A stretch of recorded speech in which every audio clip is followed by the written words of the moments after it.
Hello friends, मैं सुधीर स्वागत करता हूं आप सभी का आपके अपने चैनल स्कोर मैक्स पर। और आज हम डिस्कस करने वाले हैं आपके MCO4 ब्लॉक 1 के इम्पोर्टेंट क्वेश्चन आंसर्स। तो सबसे पहला आपका जो क्वेश्चन आता है कि बिजनेस इन्वायरमेंट होता क्या है और इसका क्या इंपॉर्टेंस है हमारे बिजनेस के अंदर। तो अगर हम बिजनेस इन्वायरमेंट की बात करें तो business environment refers to the surroundings making a direct और an indirect impact on the running of diverse business activities. मतलब उन सभी चीज़ों को इसके अंदर इंक्लूड किया जाएगा जो कि हमारे बिजनेस को रनिंग के टाइम पे इफेक्ट करती हैं, चाहे वो डायरेक्टली इफेक्ट करें चाहे इनडायरेक्टली इफेक्ट करें। मतलब वो सारी चीज़ें इसके अंदर आ जाती हैं जो कि हमारे बिजनेस को इफेक्ट करती हैं, चाहे हमारे कॉम्पिटिटर्स बात करें, चाहे हमारी पॉलिसीज़ बात करें, हमारी टेक्नोलॉजी बात करें, उस स्टेट का उस रीजन का इन्वायरमेंट बात करें, वहाँ की वेदर कंडीशन बात करें, मतलब एनीथिंग जो भी हमारे बिजनेस को इफेक्ट कर रही है वो आपकी बिजनेस इन्वायरमेंट कहलाएगी। अब हमारा जो बिजनेस इन्वायरमेंट है इसके बहुत सारे करैक्टरिस्टिक्स भी हैं। तो नॉर्मली हमारा बिजनेस इन्वायरमेंट क्या होता है? डायनामिक होता है, कॉम्प्लेक्स होता है, मल्टीफेसिड होता है। कि ये नहीं है कि हमने अगर आज अपने इन्वायरमेंट में कोई चीज़ सीख ली तो लाइफ टाइम लॉन्ग टाइम तक वो सिमिलर ही रहेगी, सेम ही रहेगी। टाइम के साथ वो अपने आप को बदलता रहता है। बहुत ज़्यादा कॉम्प्लेक्स होता है हमारा बिजनेस इन्वायरमेंट। ये नहीं है कि बहुत एक सिंपल प्रोसेस है उसको समझने की, उसको सोल्व आउट करने की। और बहुत सारे फेस होते हैं हमारे बिजनेस इन्वायरमेंट के। तो अगर हम बात करें इसके फर्दर क्लासिफिकेशन की बिजनेस इन्वायरमेंट के, क्योंकि हमने ये तो देख लिया कि बिजनेस इन्वायरमेंट वो होता है कोई भी ऐसा इन्वायरमेंट जो कि हमारे कोई भी ऐसी थिंग्स जो हमारे बिजनेस को इफेक्ट करे डायरेक्टली इनडायरेक्टली, उससे हम कहते हैं बिजनेस इन्वायरमेंट। अब इसके आगे इसका फर्दर क्लासिफिकेशन किया गया है, दो कैटेगरीज में डिवाइड किया गया है आपके बिजनेस इन्वायरमेंट को। एक होता है इंटरनल, दूसरा होता है एक्सटर्नल। अब इंटरनल बिजनेस इन्वायरमेंट में वो चीज़ें आती हैं जो कि हमारे बिजनेस के अंदर की, हमारे ऑर्गेनाइजेशन के अंदर की और हमसे डायरेक्टली जुड़ी होती हैं, डायरेक्टली हमारे बिजनेस को इफेक्ट करती हैं। जैसे कि हमारे कह सकते हैं हमारे वर्कर्स हैं, हमारे डिस्ट्रीब्यूटर्स हैं, या फिर हमें जो भी सप्लायर्स हमारे हमारे वर्कफोर्स हैं, हमारे कह सकते हैं वर्कर्स हैं, हमारी पॉलिसीज़ हैं, हमारी टेक्नोलॉजीज़ हैं। ये सभी वो चीज़ें हैं जो कि डायरेक्टली हमारे बिजनेस को इफेक्ट करेंगी। तो ये सब आते हैं आपके इंटरनल इन्वायरमेंट के अंदर। अब एक्सटर्नल के अंदर हम बात करते हैं जो कि हमारे बिजनेस से तो नहीं जुड़े होते डायरेक्टली, लेकिन कहीं ना कहीं हमारे बिजनेस को इफेक्ट करते हैं। जैसे कि social cultural environment, economic environment, political environment, technological, legal, ecological and other issues who effect our business. तो ये सब होते हैं आपके एक्सटर्नल इन्वायरमेंट के अंदर। अब कोई भी ऑर्गेनाइजेशन है अगर उसे सक्सेस होना है तो उसके पास नॉलेज होनी चाहिए बिजनेस इन्वायरमेंट को समझने की। उसे पता होना चाहिए कि कौन कौन से फ्यूचर में प्रॉब्लम्स आ सकते हैं, उन प्रॉब्लम्स को किस तरह सोल्व आउट करना है, किन किन तरह की पॉलिसीज़ को अडॉप्ट करना है, किस तरह उन प्रॉब्लम्स को कम कर सकता है। अगर आपके पास बिजनेस इन्वायरमेंट की नॉलेज नहीं है तो आप कभी भी बिजनेस में कह सकते हैं सक्सेस नहीं हो सकते, क्योंकि बहुत सारी ये चीज़ें हैं जो कि हमारे बिजनेस को इफेक्ट करती हैं हमारे इन्वायरमेंट के थ्रू। और जब तक आपको उनका डीप नॉलेज नहीं होगा तब तक आप सक्सेस नहीं हो सकते। और नेक्स्ट में हम देखते हैं कि क्या इंपॉर्टेंस होता है हमारे कह सकते हैं बिजनेस इन्वायरमेंट का हमारे बिजनेस के अंदर।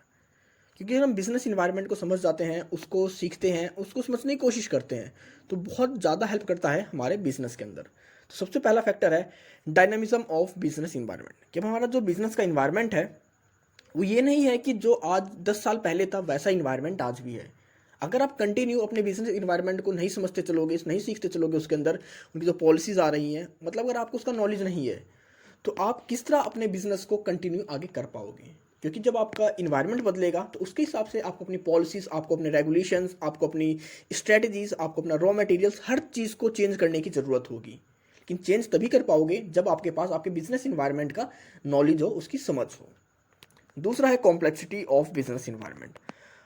अब अगर आपके पास आपका बिजनेस इन्वायरमेंट की नॉलेज नहीं है तो आपके सामने बहुत सारी प्रॉब्लम्स आएंगी, बहुत सारी कंडीशंस आती हैं, बहुत सारे फैक्टर्स होते हैं जो आपके इवेंट्स को, आपके बिजनेस डिसीजंस को इफेक्ट करते हैं। अगर आपके पास उन सभी चीज़ों की समझ नहीं है तो आपको ये भी नहीं समझ पाओगे कि वो बिजनेस इन्वायरमेंट किस तरह आपके बिजनेस को इन्फ्लुएंस करेगा, आपके बिजनेस के ऊपर किस तरह इम्पैक्ट डालेगा। तो हमारे लिए बहुत ज़रूरी हो जाता है बिजनेस इन्वायरमेंट को समझना, उसको या पढ़ना। नेक्स्ट आपका मल्टीफेसिड नेचर ऑफ बिजनेस इन्वायरमेंट। हमारा जो बिजनेस इन्वायरमेंट होता है कह सकते हैं कि मल्टीफेस्ड होता है। अब उसके ओनर के लिए उसका अलग फेस होगा, उसके एम्प्लॉयज़ के लिए अलग फेस होगा, उसी के साथ उसकी सोसाइटी के लिए अलग फेस होगा। हर कोई बिजनेस को अलग अलग पर्सपेक्टिव से देखता है। अगर कस्टमर देखेगा तो वो देखेगा उसे अच्छा क्वालिटी का प्रोडक्ट मिले, कम प्राइस पर, रीजनेबल प्राइस पर मिले। अगर उसका टॉप मैनेजमेंट देखेगा तो वो देखेगा कि वो मैक्सिमम से मैक्सिमम प्रॉफिट अर्न कर सके। अगर उसके वर्कर्स देखेंगे तो उनका होगा कि उनकी किस तरह बेसिक नीड्स पूरी हो सके उस जॉब्स के थ्रू। तो बहुत सारे चैलेंजेस आते हैं इन सभी प्रॉब्लम्स को सोल्व आउट करने के टाइम पे। ये तभी कर सकते हैं हम सब जब हमारे पास बिजनेस इन्वायरमेंट की सफिशिएंट नॉलेज हो। नेक्स्ट आपका फार रीचिंग इफेक्ट। अब रीचिंग इफेक्ट की बात करें कि इसमें हम देखते हैं कि कौन कौन से एलिमेंट्स हैं जो कि हमारे बिजनेस को डायरेक्टली इम्पैक्ट करेंगे, उसके सर्वाइवल पर इफेक्ट करेंगे, उसकी ग्रोथ पर इफेक्ट करेंगे। क्योंकि अगर सर्वाइवल की बात करते हैं तो वहाँ पर बात करते हैं हम उसकी प्रॉफिटेबिलिटी की, उसकी डिमांड की, उसकी सक्सेस रेट की। ये सभी चीज़ें तभी हो सकती हैं जब आपको बिजनेस इन्वायरमेंट का प्रॉपर नॉलेज है। तो अगर इन शॉर्ट में बात करें कि अगर आपको बिजनेस इन्वायरमेंट की अच्छी खासी समझ है तो आप पता लगा सकते हो कि आपके सामने कौन कौन सी अपॉर्चुनिटीज़ आने वाली हैं, कौन से थ्रेट्स हैं, या आपकी फर्म्स की कौन सी चीज़ स्ट्रेंथ है, कौन सी चीज़ वीकनेस है, और उसके अकॉर्डिंग ही आप उसको इवेलुएट कर सकते हैं, स्ट्रेटजीज बनाकर उनको चेंज कर सकते हैं और अपने कॉम्पिटिटर्स को जो है उनको भी फेस कर सकते हैं। तो बिजनेस इन्वायरमेंट बहुत ज़्यादा इंपॉर्टेंट रोल प्ले करता है किसी भी ऑर्गेनाइजेशन के लिए, किसी भी बिजनेस के लिए। नेक्स्ट आपका distinguish between internal and external environment. अब जैसा मैंने पिछले में आपको बताया था कि बिजनेस इन्वायरमेंट को दो कैटेगरीज में डिवाइड किया गया है, तो वही पार्ट है यहाँ पर डिफरेंस आपका कि इंटरनल और एक्सटर्नल इन्वायरमेंट को हमें डिफ्रेंशिएट करना है। तो अगर हम एक्सटर्नल इन्वायरमेंट की बात करें, ये वो होते हैं जो कि हमारे ऑर्गेनाइजेशन से बाहर होते हैं फैक्टर्स, लेकिन फिर भी हमारे कह सकते हैं कहीं ना कहीं हमारे ऑर्गेनाइजेशन को इन्फ्लुएंस करते हैं। The external environment is constituted by forces that remains outside the control of individual firms and influence the functioning of their business. In factors को ना तो हमारा बिजनेस कंट्रोल कर सकता, ना ही इनको रोक सकता, लेकिन इनका इन्फ्लुएंस हमारे बिजनेस पर प्रॉपरली देखा जाता है। इसके अंदर आप देखते हैं अगर हम कहीं भी कह सकते हैं बिजनेस कर रहे हैं तो उस एरिया का कह सकते हैं किस तरह का डेमोग्राफिक इन्वायरमेंट है, इकोनॉमिक इन्वायरमेंट है, पॉलिटिकल इन्वायरमेंट है, लीगल है, सोशल कल्चरल है, किस तरह का नेचर है उस एरिया का, उस कह सकते हैं सिटी का, उस कंट्री का। तो ये सारे वो चीज़ें होती हैं जिनके ऊपर बिजनेस का तो कोई हमारा कंट्रोल नहीं रहता, लेकिन इनका कह सकते हैं बहुत ज़्यादा इम्पैक्ट देखा जाता है हमारे बिजनेस पर। मतलब एक्सटर्नल इन्वायरमेंट वो होते हैं जो कि हमारे बिजनेस से बाहर होते हैं और जिनके ऊपर फर्म्स का, बिजनेस का कोई भी कंट्रोल नहीं रहता, लेकिन ये हमारे बिजनेस को डायरेक्टली इम्पैक्ट करते हैं। अब अगर हम बात करते हैं इंटरनल इन्वायरमेंट की, तो इंटरनल इन्वायरमेंट के अंदर आते हैं कि वो फैक्टर्स होते हैं जो कि हमारे ऑर्गेनाइजेशन के अंदर ही कंस्टिट्यूट होते हैं और इनके ऊपर हमारे ऑर्गेनाइजेशन का पूरा कंट्रोल रहता है। जैसे कि हम किस तरह की एसेट्स का यूज़ करें, हमारे गोल्स क्या हों, हम किस तरह की स्किल्स के ऊपर फोकस कर रहे हैं, हमारा मिशन क्या है, हमारे कह सकते हैं कि हम किस तरह के गुड्स को डेवलप कर रहे हैं, या हमारा सप्लायर कौन है, हमारा डिस्ट्रीब्यूटर कौन है। मतलब ये सारे फैक्टर्स जिनके ऊपर हमारा कंट्रोल होता है। अब अगर कोई हमारा डिस्ट्रीब्यूटर है, वो हमारा प्रोडक्ट जो है कस्टमर तक सही से नहीं पहुंचा पा रहा, तो हम क्या करेंगे, हम उसको रिप्लेस कर सकते हैं, हम नए डिस्ट्रीब्यूटर को सेलेक्ट कर सकते हैं। अब वहाँ पर हो सकता है कोई हमारा सप्लायर है, वो हमें हमारा प्रोडक्ट अच्छी क्वालिटी के प्रोडक्ट नहीं दे रहा, हमें टाइम पर प्रोडक्ट नहीं दे रहा, हमारी डिलीवरी को या हमारी कह सकते हैं नीड को पूरी नहीं कर पा रहा, तो उसे हम चेंज कर सकते हैं।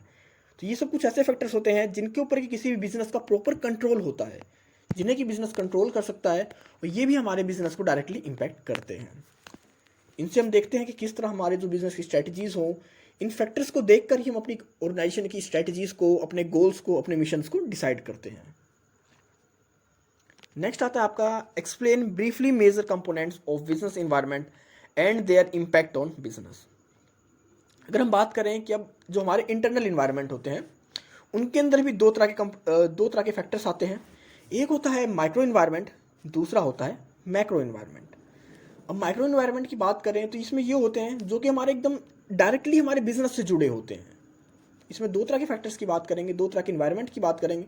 एक होता है आपका माइक्रो इन्वायरमेंट, एक होता है आपका मैक्रो इन्वायरमेंट। तो माइक्रो इन्वायरमेंट के अंदर हम बात करते हैं जो हमारे बिजनेस से डायरेक्टली जुड़े होते हैं और हमारे बिजनेस को इफेक्ट करते हैं, जैसे कि आपके customers, competitors, market intermediaries, suppliers, workers और आपकी जो भी पब्लिक्स होती है वो सभी चीज़ें। मतलब ये सभी चीज़ें वो होती है जो हमारे बिजनेस से डायरेक्टली जुड़ी होती है। अगर हम कस्टमर की बात करें तो जैसे हम कस्टमर को कहते भी है कि कस्टमर्स आर द किंग्स, मतलब कस्टमर ही बाजार का राजा है, ग्राहक ही बाजार का राजा है, customer is the king of market. अगर आप कस्टमर को सेटिस्फाई नहीं कर पाते हो तो आप किसी भी बिजनेस के अंदर सक्सेस नहीं हो सकते। अगर कस्टमर को आपके प्रोडक्ट पसंद आते हैं तो अपनी ज़्यादा से ज़्यादा आपके प्रोडक्ट को परचेज करेगा, हर जगह वो आपके प्रोडक्ट को ही डिमांड में रखेगा। लेकिन अगर कस्टमर को आपके प्रोडक्ट पसंद नहीं आते हैं, आपका जो कस्टमर है वो आपके प्रोडक्ट से सेटिस्फाई नहीं होता, तो कहीं ना कहीं वो आपके प्रोडक्ट को कह सकते हैं बायकॉट कर देगा, वो आपके प्रोडक्ट्स को इग्नोर करेगा और वो दूसरे प्रोडक्ट्स की तरफ डाइवर्ट हो जाएगा। दूसरा होता है कॉम्पिटिटर्स। अब कॉम्पिटिटर्स की बात करें कि अगर आप बिजनेस के अंदर देखते हैं कि अगर किसी सिमिलर प्रोडक्ट के एक कह सकते हैं फर्म ने अपने प्राइस को इंक्रीज़ कर दिया, तो दूसरी फर्म भी उस प्रोडक्ट के प्राइस को इंक्रीज़ कर देती है। लेकिन अगर वहीं पर हमारा कॉम्पिटिटर है, उसने अपने प्राइस को बहुत ज़्यादा डाउन कर दिया, तो दूसरी फर्म भी अपने प्रोडक्ट को डाउन करती है। क्योंकि जैसा हमारा कॉम्पिटिटर करता है, हम कहीं ना कहीं कोशिश करते हैं उसको कॉम्पीट करने की, उसको बीट करने की। तो यहाँ पर ये भी देखा जाता है कि किस तरह हमारा कॉम्पिटिटर्स हमारे बिजनेस को इफेक्ट करता है, हमारी पॉलिसीज़ को बनाने में, हमारे प्राइस को सेलेक्ट करने में, हमारी गो कह सकते हैं जो चैनल ऑफ डिस्ट्रीब्यूशन होता है उसको सेलेक्ट करने में। नेक्स्ट होता है आपका मार्केटिंग इंटरमीडिएरीज। इसके अंदर हम देखते हैं कि हमारे जो भी किस तरह हमारा प्रोडक्शन से लेकर कस्टमर तक पहुंचता है, उसके बीच में बहुत सारे मीडिएटर्स होते हैं। जैसे हमारे कह सकते हैं डिस्ट्रीब्यूटर्स हो गए, होलसेलर्स हो गए, बहुत सारे हमारे यहाँ पर पर्सनस होते हैं। अगर हम बात करें पर्सनल सेलिंग की या डिस्ट्रीब्यूशन की, तो इनके बीच में एक पूरा नेटवर्क काम करता है, वो भी इफेक्ट करता है हमारे बिजनेस इन्वायरमेंट को और डायरेक्टली हमारे बिजनेस को। नेक्स्ट होता है आपका सप्लायर। अब सप्लायर क्या है? जैसे हमें रॉ मटेरियल प्रोवाइड करता है हमारे सप्लायर्स, हमारे प्रोडक्ट से रिलेटेड हमें जो भी रॉ मटेरियल चाहिए होता है सप्लायर के थ्रू ही आता है। अगर हमारा सप्लायर हमें अच्छी क्वालिटी का प्रोडक्ट दे रहा है, तो उस कंडीशन में हमारे जो प्रोडक्ट की क्वालिटी होगी वो भी अच्छी होगी। अगर हमारा जो रॉ मटेरियल है वो महंगा मिल रहा है, तो हमारे प्रोडक्ट की जो प्राइस वैल्यू होगी वो भी इंक्रीज हो जाएगी। नेक्स्ट आता है आपका वर्कर्स एंड यूनियन। अब वर्कर्स एंड यूनियन की बात करें, किसी भी ऑर्गेनाइजेशन के अंदर हर ऑर्गेनाइजेशन की जो बड़ी फर्म्स हैं उनकी एक यूनियन होती है वर्कर्स की। अगर वो वर्कर्स यूनियन आपके अगेंस्ट हो जाती है, स्ट्राइक पर चली जाती है, तो डायरेक्टली इफेक्ट करेगी आपके प्रोडक्शन पर। अगर आपका प्रोडक्शन नहीं होगा तो आपकी जो मार्केट में शेयर वैल्यू है वो घटने लग जाएगी, धीरे धीरे आपकी डिमांड भी कुछ टाइम में खत्म हो जाएगी। नेक्स्ट आपका पब्लिक। अब पब्लिक की बात करें तो पब्लिक भी एक तरह से कह सकते हैं जो हमारे कस्टमर तो नहीं होते, लेकिन एक तरह से वो अट्रैक्ट हो सकते हैं या एक तरह से हमारे लिए फ्री एडवर्टाइजमेंट का काम करते हैं, हमारे प्रमोशन का, हमारे एडवर्टाइजमेंट का। अगर आपका प्रोडक्ट बहुत ज़्यादा अच्छा है और आपका प्रोडक्ट कह सकते हैं कस्टमर्स को पसंद आ रहा है, तो जनरल पब्लिक है वो भी उसकी तरफ इन्फ्लुएंस होगी, उसकी तरफ अट्रैक्ट होगी। लेकिन अगर आपका प्रोडक्ट अच्छा नहीं है, आपके जो भी ऑब्जेक्टिव्स हैं, आपके जो कह सकते हैं गोल्स हैं, वो उनको अच्छे नहीं लग रहे हैं, तो कहीं ना कहीं आपके बारे में एक नेगेटिव अप्रोच यूज़ होती है वहाँ पर एडवर्टाइजमेंट की। तो ये तो थे आपके माइक्रो इन्वायरमेंट के फैक्टर्स जो कि हमारे डायरेक्टली बिजनेस से जुड़े होते हैं। और दूसरे अंदर हम बात करेंगे मैक्रो इन्वायरमेंट। और मैक्रो इन्वायरमेंट की बात करें, इसके अंदर होता है कि हमारा एक तरह से ये हमारी एक अपॉर्चुनिटीज़ को एक्सटेंड करते हैं और साथ ही साथ हमारे थ्रेट्स को भी एक्सटेंड करते हैं। इनके ऊपर हमारा कोई भी कंट्रोल नहीं रहता। ये वो फैक्टर्स होते हैं जो कि पूरे एक तरह से कह सकते हैं नेशनल लेवल पर या कह सकते हैं पूरे एक तरह से बड़े रेशो में इम्पैक्ट करते हैं हमारे बिजनेस को। इसके अंदर जैसा कि आपका इकोनॉमिक इन्वायरमेंट। अब किसी भी कंट्री का इकोनॉमिक इन्वायरमेंट क्या है? वहाँ के पर्सन्स की पर कैपिटल इनकम कितनी है, वो अपने ऊपर कितना एक्सपेंड करते हैं, उनका एक्सपेंडिचर कितना होता है, उस कंट्री की नेशनल इनकम कितनी है, वहाँ पर कौन कौन सी जो हमारी मॉनेटरी पॉलिसीज़ हैं किस तरह की पॉलिसीज़ हैं, ये सभी चीज़ें इंपैक्ट करेगी आपकी बिजनेस को। दूसरा होता है आपका पॉलिटिकल एंड लीगल इन्वायरमेंट। अब किस तरह के प्रोडक्ट्स को आप दूसरी कंट्री के अंदर या अपनी कंट्री के अंदर लॉन्च कर सकते हैं, किस तरह का पॉलिटिकल इन्वायरमेंट है, कि पॉलिटिक्स भी कहीं ना कहीं बहुत बड़ा मेजर रोल प्ले करती है किसी भी कंट्री के बिजनेस के अंदर।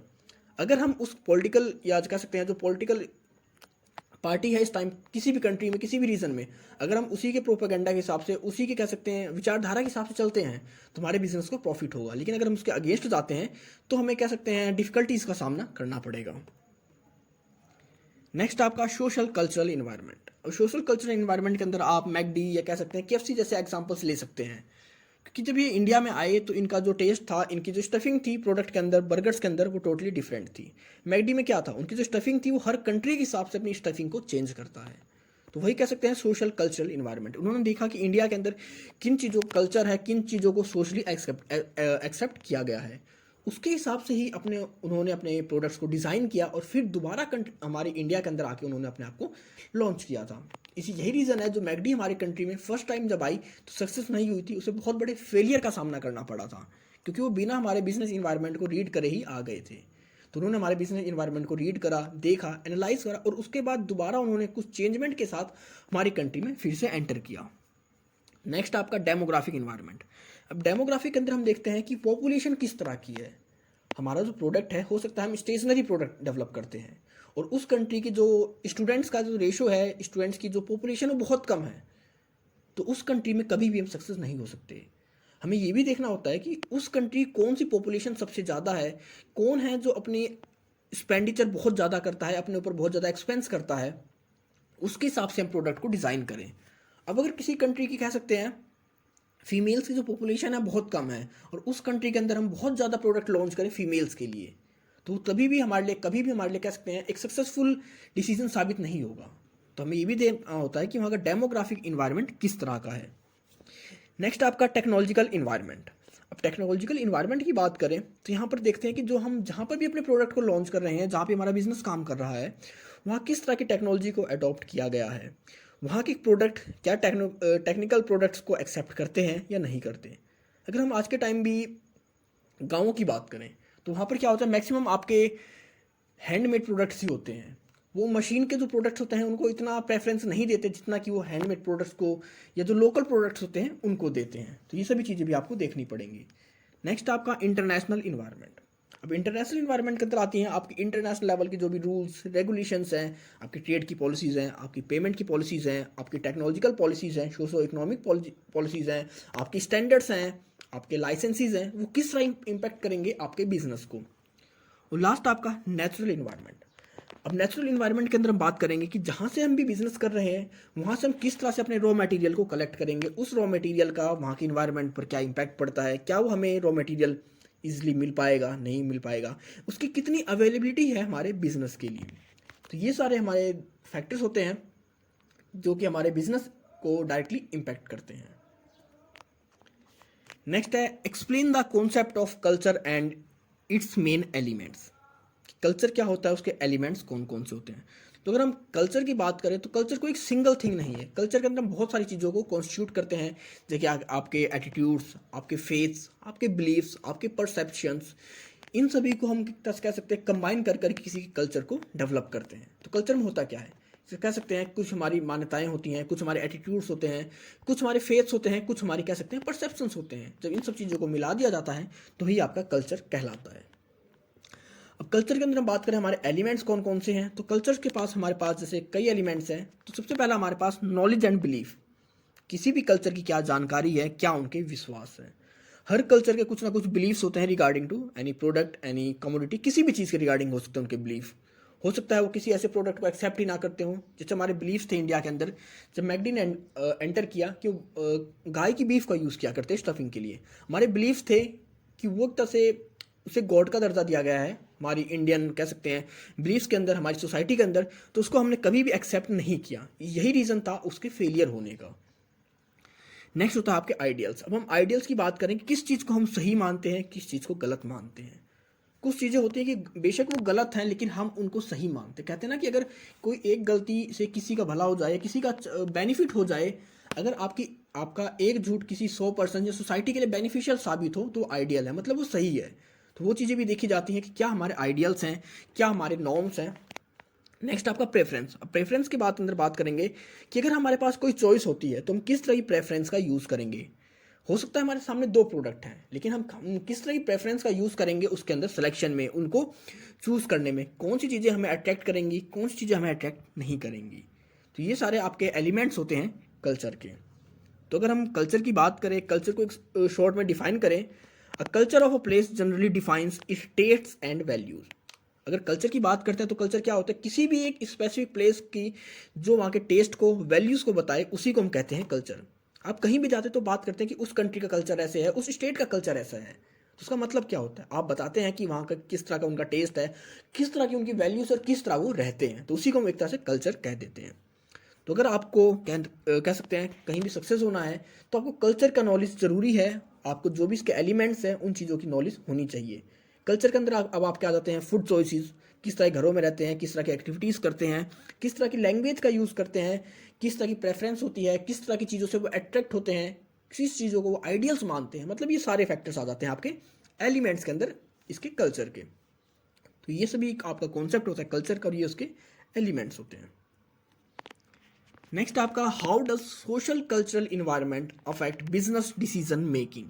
Give a brief sketch of the nature of social cultural environment prevailing in India. तो अगर हम सोशल कल्चरल इन्वायरमेंट की बात करें, फैक्टर्स की बात करें, तो नॉर्मली इसके अंदर क्या क्या चीज़ें होती हैं, हमारे फेथ्स होते हैं, बिलीफ्स होते हैं, एटीट्यूड्स, आइडियल्स, परसेप्शंस, जो कि हमने अभी कह सकते हैं प्रीवियस क्वेश्चन में देखा। तो ये डायरेक्टली इफेक्ट करते हैं हमारे बिजनेस को, और हो सकता है इनडायरेक्टली भी इफेक्ट करते हैं, क्योंकि अगर आप किसी भी कंट्री में जाते हैं, वहाँ पर बिजनेस करते हैं, तो वहाँ के जो भी फेस होंगे, वहाँ के पर्सनस के, वहाँ के एटीट्यूड्स होंगे, वहाँ के आइडियल्स होंगे, वो उनकी चॉइस को, उनकी कह सकते हैं परचेसिंग पावर को इफेक्ट करते हैं। अगर किसी का आइडियल्स है कि वो बीफ के बर्गर्स को यूज़ नहीं करेगा, तो अगर आप उस कंट्री में अपने बर्गर्स को लॉन्च करोगे बीफ के साथ, तो कभी भी वो उनको एक्सेप्ट नहीं करेंगे, उनको आइडियल्स नहीं मानेंगे। उनके क्या फेथ होते हैं, हो सकता है किसी स्टेट में आप जाते हो, वाटर प्यूरिफायर की एज आ बोटल्स को आप सप्लाई करना चाहते हो, सेल्स करना चाहते हो, और उस एरिया में ऐसा बिलीफ हो कि पानी को बेचा नहीं जाता, बल्कि ये तो सिर्फ एक फ्री में देने की चीज़ है, इससे पुण्य कमाया जाता है। तो ऐसे बिलीफ्स होते हैं हमारे कि पानी कोई बेचता नहीं है। कई स्टेट्स में ऐसे आपके बिलीफ्स मिल जाएंगे, इसको देखने में सोसाइटीज़ में, छोटे छोटे जो कस्बे हैं, ट्राइब्स में मिल जाएंगे आपको बिलीफ। तो उस जगह पर आपका जो बिजनेस, अगर आप वाटर का बिजनेस करना चाहते हो वहाँ पर, तो वहाँ पर कभी भी सक्सेस नहीं हो पाएगा। तो ये है कि आपके जो भी सोशल कल्चरल फैक्टर्स होते हैं, ये इफ़ेक्ट करते हैं डायरेक्टली आपके बिजनेस को। अगर हम इंडिया के पर्सपेक्टिव से बात करें, तो इंडिया के पर्सपेक्टिव से हमारे पास जो एक बहुत बड़ा एग्जांपल है, वो मैकडी का है। क्योंकि जब मैकडी ने इंडिया के अंदर एंटर किया, तो उसका यही था कि वो उसी तरह के प्रोडक्ट्स की स्टफिंग कर कर, उसी तरह का टेस्ट के साथ इंडिया में भी एंटर करा था उसने, जैसा कि वो हमारी यूरोपियन कंट्रीज़ के अंदर अपने प्रोडक्ट को सेल्स कर रहा था। लेकिन क्या हुआ, जब वो हमारी इकोनॉमिक हमारी कंट्री के अंदर आया, तो उसे बहुत बड़े फेलियर का सामना करना पड़ा, क्योंकि हमारे आइडियल्स, हमारे एटीट्यूड्स, हमारी वैल्यूज़, हमारे परसेप्शंस, वो सभी उस प्रोडक्ट के अगेंस्ट थे, उससे अलग थे। तो जब वो हमारे कह सकते हैं कल्चर के अंदर ही नहीं है, सोशल कल्चर के अंदर से मैच नहीं करता वो प्रोडक्ट, तो किस तरह हम कह सकते हैं उस प्रोडक्ट को एक्सेप्ट कर पाएंगे। तो इसी की वजह से वो फेल हो गया था। फिर कुछ टाइम बाद उन्होंने हमारे सोशल कल्चर्स को स्टडी किया, एनालाइज करा, और उसके बाद फिर दोबारा उन्होंने कुछ चेंजमेंट के साथ हमारी कंट्री के अंदर एंटर किया, फिर वो सक्सेस हुए। तो उनका कॉन्सेप्ट क्या था, यही था, उन्होंने यही देखा था इंडिया के अंदर कि अगर आप बिना सोशल कल्चरल इन्वायरमेंट को, फैक्टर्स को बिना रीड आउट करे किसी भी कंट्री के अंदर एंटर करते हो, जब उन्होंने इंडिया के अंदर एंटर किया, तो उन्हें बहुत बड़े लॉस का सामना करना पड़ा। लेकिन उसके बाद उन्होंने एनालाइज किया हमारे फैक्टर्स को, हमारी आइडियल्स को, हमारी प्रेफरेंस को, परसेप्शंस को, और उसके बाद दोबारा उन्होंने इंडिया के अंदर एंटर किया, तो उन्हें कह सकते हैं एक बहुत बड़ी सक्सेस का बेनिफिट मिला, सक्सेस मिली। तो ये कुछ है हमारे पास एग्जाम्पल जो कि आप इस क्वेश्चन में डाल सकते हो। वैसे आप इन क्वेश्चंस को one by one, line to line read out कर सकते हैं। मैं सिर्फ आपको एक तरह से समरी प्रोवाइड कर रहा हूँ इन एग्जाम्पल्स की या इन क्वेश्चंस की। नेक्स्ट आपका इनुमरेट the characteristics of consumerism and outline the development of consumer movement in India. तो कंज्यूमरिज्म होता क्या है, इसकी करेक्टरिस्टिक्स क्या है, और इंडिया के अंदर किस तरह डेवलपमेंट हुआ ये। तो अगर हम कंज्यूमरिज्म की बात करें, तो एक तरह से फेनोमेना है, एक घटना होती है जब हमारे जो कस्टमर्स होते हैं अवेयर हो जाते हैं कि उन्हें जो भी प्रोडक्ट प्रोवाइड किया जा रहा है, सर्व किया जा रहा है, वो उनके लिए अच्छा नहीं है, या उन्हें उससे बेटर क्वालिटी चाहिए। तो क्या होता है, consumerism is a new phenomenon that has originated at the time when the expectations of the customers from the business units are more than they are serve. मतलब बिजनेस यूनिट्स जो भी सर्व कर रही थी, उनसे ज़्यादा एक्सपेक्टेशंस थी हमारे कस्टमर्स की, या फिर यूँ कहें उनकी जो प्रोडक्ट क्वालिटी थी, अब हमारे कस्टमर्स उस प्रोडक्ट क्वालिटी के साथ कभी भी कह सकते हैं समझौता नहीं करने वाले थे। अब उन्हें क्वालिटी अच्छी चाहिए थी हर प्रोडक्ट की। तो उस कंडीशन में स्टार्टिंग हुई हमारे कंज्यूमरिज्म की, और कहीं ना कहीं यही एक स्टार्टिंग थी हमारे जो हमारे पास कंज्यूमर प्रोटेक्शन एक्ट्स हैं उन सभी की। क्योंकि जब हमारे कंज्यूमर्स एक तरह से अवेयर होने लगे अपने सेटिस्फेक्शन लेवल से, अब वो कोई भी कॉम्प्रोमाइज़ नहीं कर रहे थे प्रोडक्ट की क्वालिटीज़ के साथ, तो इसने स्टार्टिंग करी हमारी कंट्री के अंदर कंज्यूमर प्रोटेक्शन एक्ट की, या कंज्यूमर का जो एक मूवमेंट था उनको प्रोटेक्ट करने का, उस मूवमेंट की। Consumerism appears when frustrations, dissatisfactions, bitterness blends.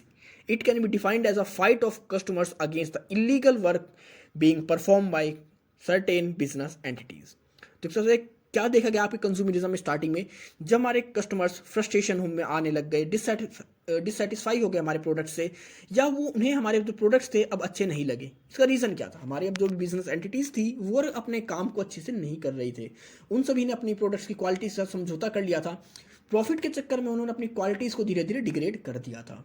तो यहीं से स्टार्टिंग हुई हमारे कंज्यूमरिज्म की। तो एक तरह से हमारे कस्टमर्स का या कंज्यूमर्स का एफर्ट था जिसके थ्रू कि वो अपने आप को सेव करना चाहते थे। एक ऐसा मूवमेंट चलाया गया जिसके थ्रू कि हमारी उन्होंने पूरी की पूरी इकोनॉमी को, पूरी मार्केट को बदल के रख दिया गया। और इस कंज्यूमरिज्म के थ्रू ही हमारे आज के टाइम में अगर हम बात करते हैं कोई कंज्यूमर सेफ है, उसके बाद बहुत सारे राइट्स हैं, तो यहीं से आते हैं वो हमारे कंज्यूमरिज्म के अंदर।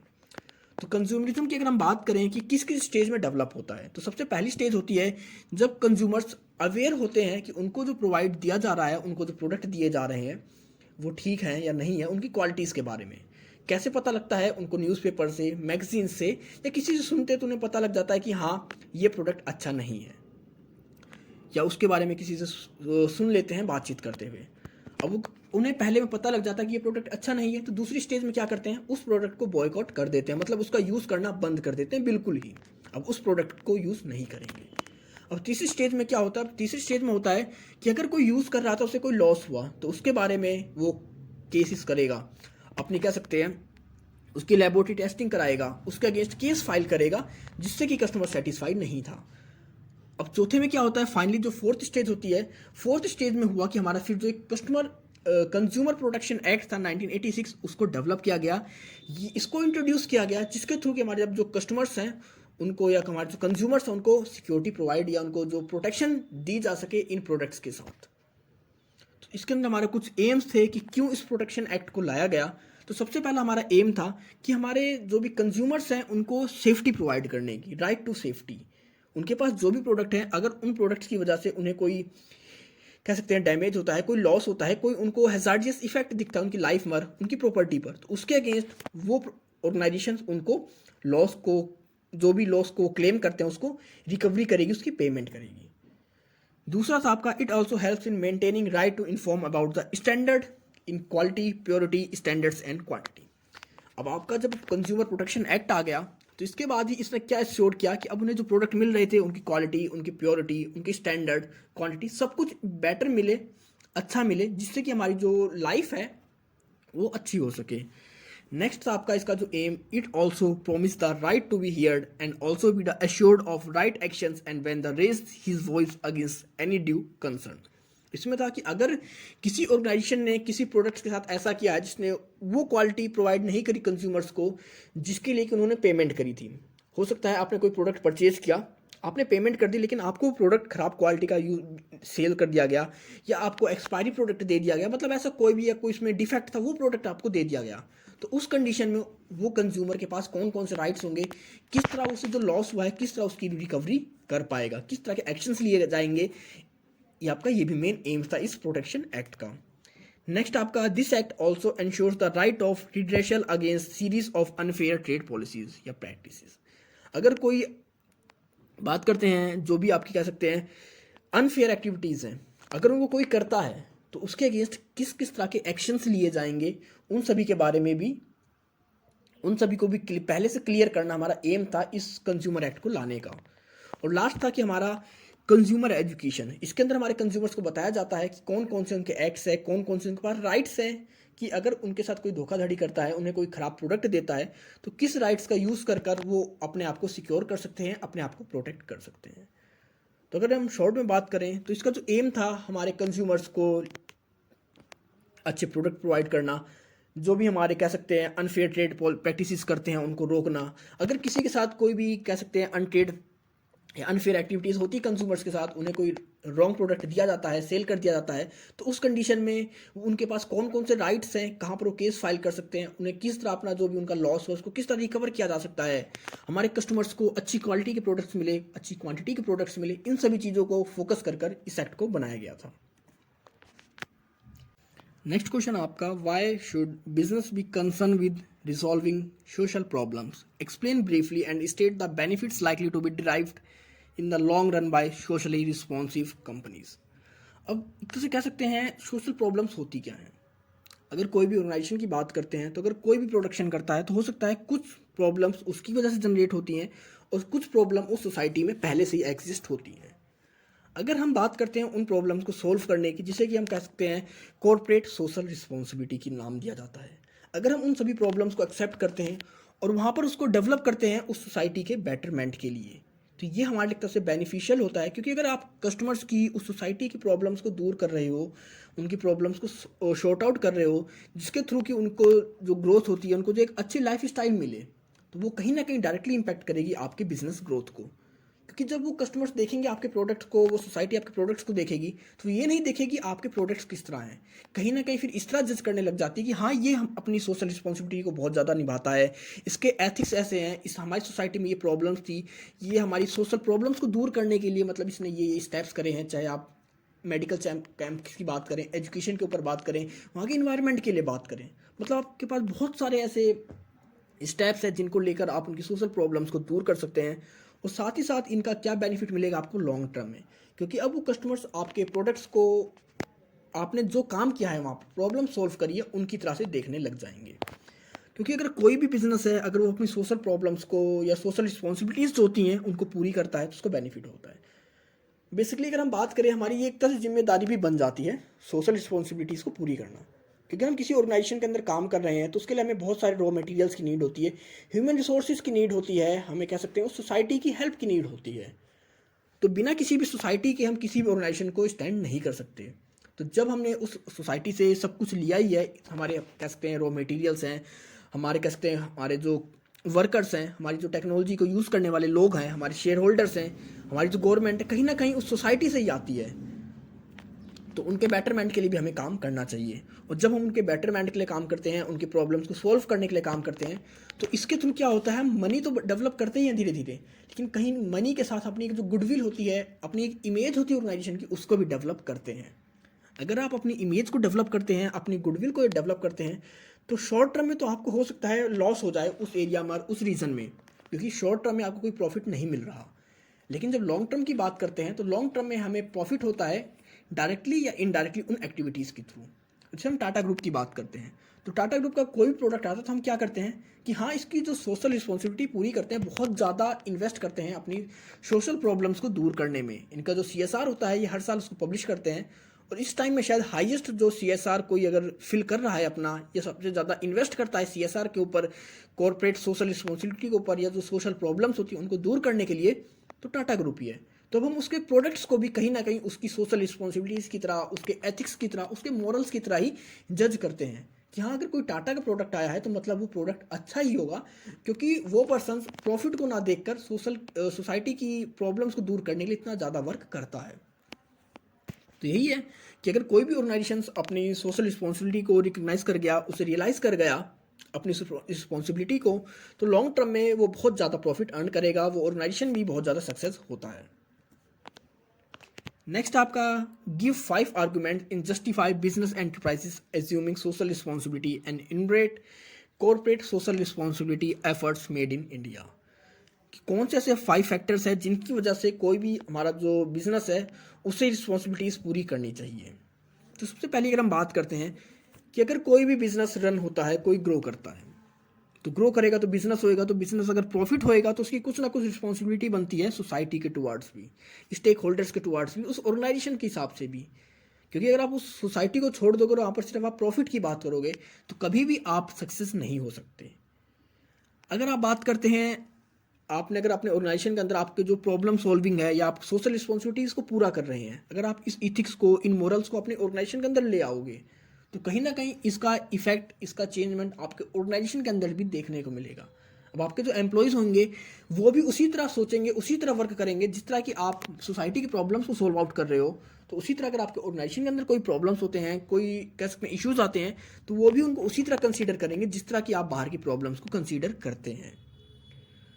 अगर आप ऑर्गेनाइजेशन के अंदर हैं और आपका मतलब मेन ऑब्जेक्टिव क्या है, कंज्यूमर्स को अच्छे प्रोडक्ट डिलीवर करना, अगर आप उनको अच्छे प्रोडक्ट ही डिलीवर नहीं कर पाओगे तो क्या कभी आप सक्सेस हो सकते हो? नहीं हो सकते। तो यहाँ पर हमें पे अटेंशन देनी होती है कि हम जो भी प्रोडक्ट्स पब्लिक को प्रोवाइड कर रहे हैं उन सभी की क्वालिटी बहुत अच्छी हो, क्योंकि जब प्रोडक्ट्स की क्वालिटी अच्छी होगी, कस्टमर सेटिस्फाई होगा, तभी उस कंडीशन में हम लॉन्ग टर्म में बेनिफिट उठा पाएंगे, सक्सेस रेट को बढ़ा पाएंगे। अब हमारी कह सकते हैं जो सोसाइटी होती है वो किसी भी ऑर्गेनाइजेशन को बहुत सारे पैरामीटर्स पर जज करती है कि उस ऑर्गेनाइजेशन का कह सकते हैं CSR कितना है, वो सोशल रिस्पॉन्सिबिलिटी के ऊपर कितने वर्क करते हैं, क्या वो अवेयर हैं हमारी सोशल इश्यूज से, नहीं है, उनके प्रोडक्ट किस तरह काम कर रहे हैं। तो अगर आप अपनी सोशल रिस्पॉन्सिबिलिटीज़ को या सोशल वेलफेयर स्कीम से वहाँ पर कह सकते हो तरह से जागरूक हो, उनके लिए काम कर रहे हो, तो सोसाइटी उसी तरह आपके प्रोडक्ट्स को भी जज करेगी। लास्ट होता है आपका 5th जो पॉइंट है, कि देखते हैं हमारी जो सोसाइटी की जो ग्रोथ होती है वो किस तरह हो रही है। अगर आप उस सोसाइटी की ग्रोथ को कंटिन्यूसली, जो भी प्रॉब्लम्स आती रहती हैं, उनकी जो भी सोशल नीड्स होती हैं, उनकी पूरी करते रहोगे तो वो आपके बिजनेस को इफेक्ट करेगी। अगर आप, हो सकता है आपकी सोसाइटी में कोई प्रॉब्लम थी, आपने उस सोसाइटी की उस प्रॉब्लम को, उस जो भी इशू था उसको सॉल्व आउट कर लिया, तो अगर आप कंटिन्यू किसी भी सोसाइटी के लिए काम करोगे तो सोसाइटी भी आपको रिवर्स में उसी तरह कुछ ना कुछ आपको प्रॉफिट देगा। आपकी जो डिमांड होती है प्रोडक्ट्स की वो बढ़ जाएगी। तो यही है कि जिस तरह की हम आईटीसी की बात करते हैं, तो आईटीसी ने क्या कर रखा है, जैसे ई चौपाल। ई चौपाल क्या है, इस तरह से एक इनिशिएटिव है हमारे आईटीसी का, जिसमें क्या होते हैं कि हमारे जो भी गांव वाले हैं या हमारे जो विलेजर्स हैं उनके लिए एक तरह से सेटअप है जहाँ पर कि वो अपने प्रोडक्ट्स को ईजिली सेल कर सकते हैं, क्योंकि वैसे बेसिक वो अपने प्रोडक्ट्स को सेल नहीं कर पाते थे। लेकिन जब से आईटीसी ने ई चौपाल को लॉन्च किया है, एक तरह से हेल्प करता है हमारे प्रोड्यूसर्स को कि अपने छोटे से छोटे प्रोडक्ट्स को ईजिली सेल कर सके नेशनल लेवल पर। तो कोई भी ऑर्गेनाइजेशन, कोई भी कॉर्पोरेट अपनी इन सोशल रिस्पॉन्सिबिलिटी को निभा कर, कह सकते हैं, अपने फ्यूचर में अपने लिए प्रॉफिट का रास्ता खोल सकता है, अपनी सक्सेस रेट को बढ़ा सकता है।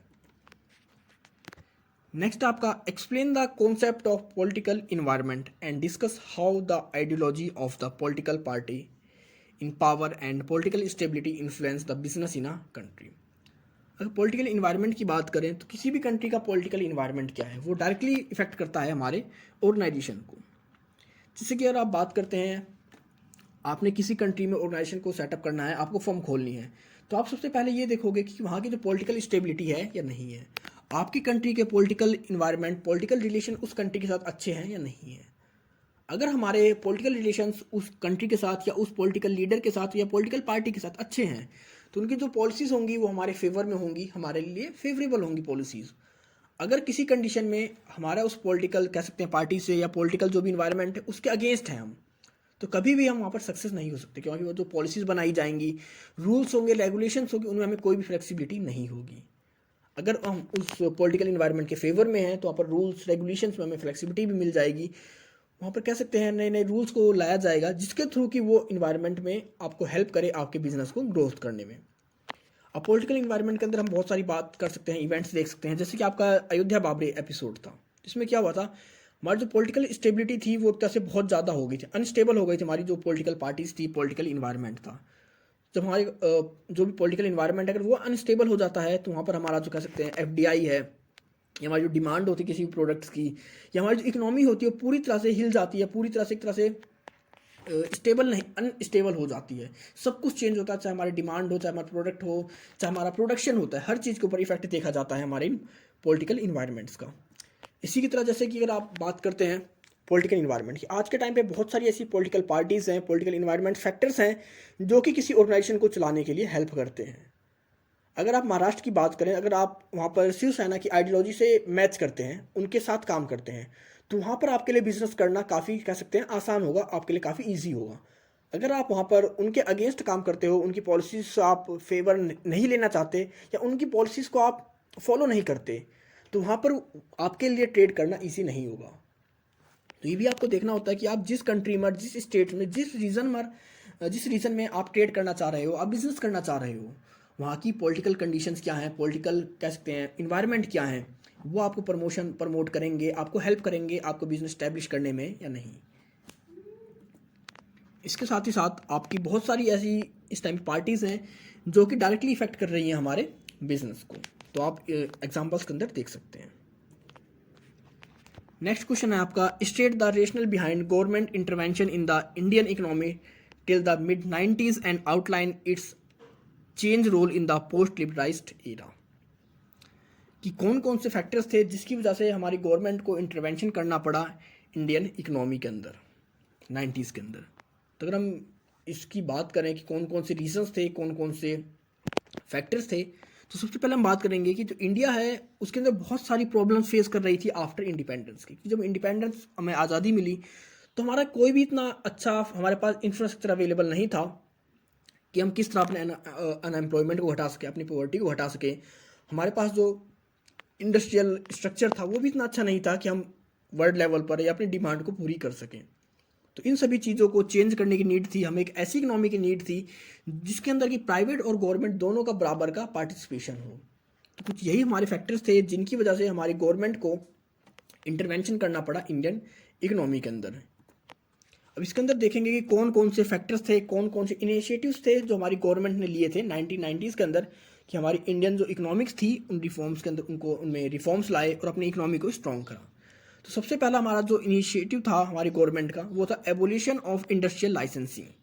मैक्सिमम जितने भी मेजर प्रोजेक्ट्स थे हमारी कंट्री के अंदर उन सभी पर सबसे पहले, फ्रीडम से पहले की बात करें तो वहाँ पर ये था कि आपको हर किसी के लिए एक तरह से लाइसेंस की नीड थी। 90s तक भी यही था कि आपको लाइसेंस लेना होता था उन प्रोडक्ट्स को, उन सर्विसेज को या उन सेक्टर्स में अपने बिजनेस को स्टैब्लिश करने के लिए। तो सबसे पहले उन सभी इंडस्ट्रीज़ के अंदर से लाइसेंस को हटा दिया गया।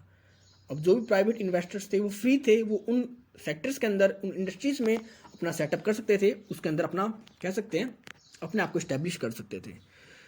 दूसरा था हमारा जो सेबी था, या कह सकते हैं हम जो शेयर मार्केट का काम था, उसको एक तरह से सिक्योर किया गया कि वहाँ पर हम किस तरह कंज्यूमर्स को प्रोटेक्ट कर सकें, उनके इंटरेस्ट को प्रोटेक्ट कर सकें। तीसरा था कि अब किस तरह जो भी हमारी थ्रेशोल्ड हुआ करती, एक लिमिट हुआ करती कि अगर किसी भी चीज़ को हम इस्टेब्लिश करते हैं तो उसमें आपको एक लिमिट होती थी कि आपको इतने असेट्स, इतनी लाइबिलिटीज़ को पूरा करना पड़ेगा, इतने पैसे लगाकर ही आप किसी बिजनेस को स्टार्टअप कर सकते हैं। तो उस थ्रेशोल्ड को भी ख़त्म कर दिया गया कि आप कोई भी स्टार्टअप कर सकता है किसी भी अपने बिजनेस को।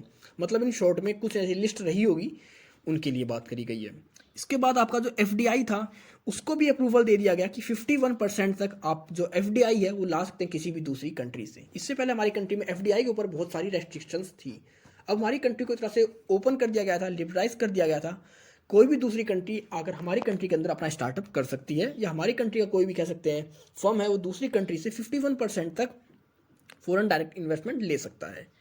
इसके साथ ही अब आपके जो कह सकते हैं टेक्निकल एग्रीमेंट्स थे उनके अंदर भी हमारी इन कह सकते हैं इंडस्ट्रीज़ को बहुत सारी फ्लेक्सिबिलिटी दे दी गई, या कह सकते हैं इन्हें बहुत सारे ज़्यादा बेनिफिट्स दिए गए कि आप किस तरह अपनी टेक्नोलॉजी को इम्प्रूव कर सकते हो। उनके अंदर जो भी एग्रीमेंट्स हुआ करते थे उन सभी के अंदर भी फ्लेक्सिबिलिटी दे दी गई, छूट दे दी गई। नेक्स्ट था आपका जो monopolies restrictive trade policies act था, इसको भी रिप्लेस कर दिया गया आपके नए एक्ट से by the competition act in January 2003।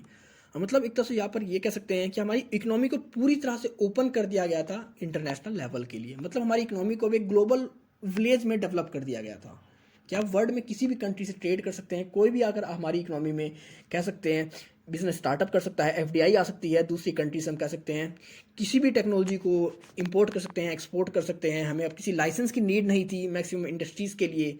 हमारा जो थ्रेशोल्ड था उसको भी घटा दिया गया था। तो मतलब यहाँ पर सिर्फ हमारी इकोनॉमी को लिबरलाइज किया गया था जिसके थ्रू कि हम अपना जो ग्लोबल कॉम्पिटिशन है उसको फेस कर सकें, अपनी इकोनॉमी को डेवलप कर सकें। ये ब्लॉक आपका ख़त्म होता है। आई होप आपको सब कुछ समझ में आ गया होगा। अगर आपको कोई इशू है, कोई डाउट है तो आप कमेंट सेक्शन में कमेंट कर मुझसे पूछ सकते हैं। और अब आप मुझसे टेलीग्राम या फिर इंस्टाग्राम पर भी जुड़ सकते हैं जिसके थ्रू कि आपको मेरी वीडियोस के नोट्स और इग्नू के रेगुलर अपडेट्स मिलते रहें। तो मिलते हैं जल्दी एक नई वीडियोस के साथ, तब तक के लिए take care, goodbye friends.